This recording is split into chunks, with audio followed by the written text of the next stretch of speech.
Hi guys, welcome back to the Teaching and Learning. This is Abdul Ghafoor. I hope you are doing good. This video is for early child development. I'm receiving many messages regarding the early child course. So as we know that the standard 5 covers most of the questions, and that's very important as compared to the rest of the students, rest of the standards. So today I have decided to give you the video about the domain 1, and domain 1 is talking about the teaching language. So how to teach the language in early child development. So you should know these methods. Okay, I'm highlighting important methods, and these methods have been used in the previous test. Okay, and I'll be telling you that how what terms they have been used in the previous exams, and which methods they have been part of the previous ACD test. Okay, so let's see what are these teaching methods, and how these teaching methods has to work on it. Okay, so here it is. This is a domain 1. Sorry, I didn't write about standard 5, domain 1. And let's talk about the first method is the direct method. So let me give you another method is the audio-lingual method. Third method is the total physical response, which is called the TPR. And fourth method is about the CLT, which is communicative language teaching. And the another one, we have the task-based language learning. And the last one is the structural approach. So by this way, we can teach the English language, okay, or any language which is a non-native for that. Okay, so how these languages we're gonna teach? Okay, I'll be telling you the example one by one. Okay, so the direct method, it has no grammar rules, but it focuses on to the what we call pronunciation, and what techniques we used. Okay, when we ask questions, okay, we writing for the dictations, and reading aloud was one of the question in previous test. Okay, and they asked that in reading aloud is the part of which teaching method. So this is the direct method, you have to record it for that. Okay, so in this method, okay, we directly just communicate, and we don't follow the grammar rules, but our focus remain on the pronunciation.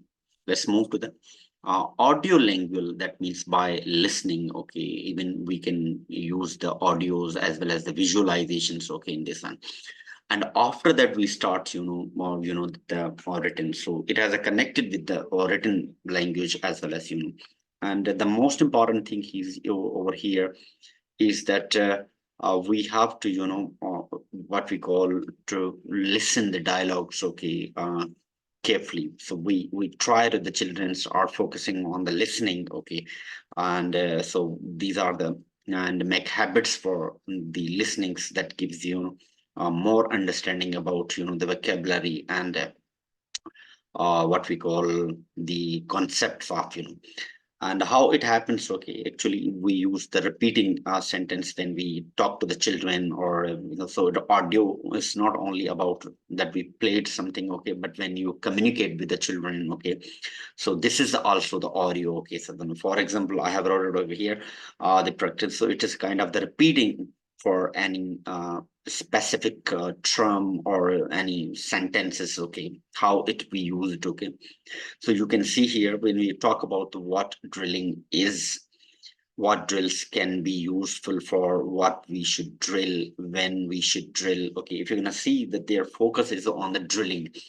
So here's that we the conversation and the communications. Okay, what we spinning around a specific term. Okay, and we are repeating. So audio by the lingual, we try to focus on important term to highlight that the listener or the children can focus on it. Okay, and they should familiar with these concepts. Okay, another example for, because we want to change the behavior, this is called the behaviorism as well as you can see over here.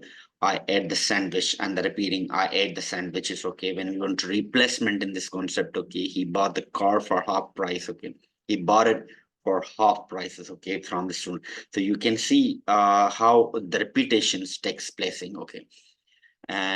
Even in some modifications from, so once the child is listening, and after the listening, the changing the behavior is that there's a kind of the modification of the sentence, or kind of the repetition of the sentences in the conversations, okay. So this is we call the audio lingual.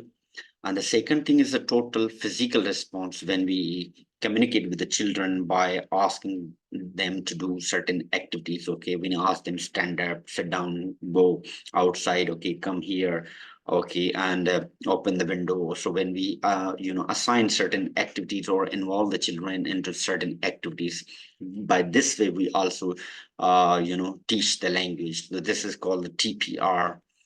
Another one is a CLT, communicative language teaching. Now, by communication, that just means we have a conversations between the children. So in this communicating, we are advising them, okay, about that you should know how to complain, how to invite somebody, how to express your feelings, okay, and tell about the locations, and the suggestions, advices, okay. So these type of in the communications we are highlighting to make familiar, okay, that how we have to make a communication and give the uh, strong language structure.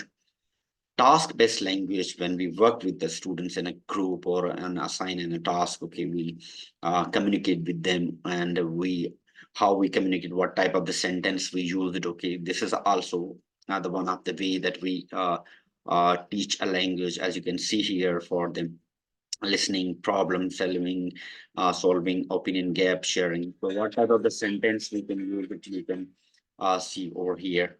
So this is the one I will help you when we are working on the task, okay. And the structural, this is the proper language when we start teaching from the letters, alphabets, from the verbs, parts of the speech, structure of the sentence, verb, adjective, and all these things. So we have to teach every single grammatical rule over here. So this is a very complex structure. So from first part to the second part, how we have to move it, okay. So we have to teach the tenses, as well as that what type of the tenses are, and how the structures can work, okay, about including vocabulary, words, sounds, trees, and all these things.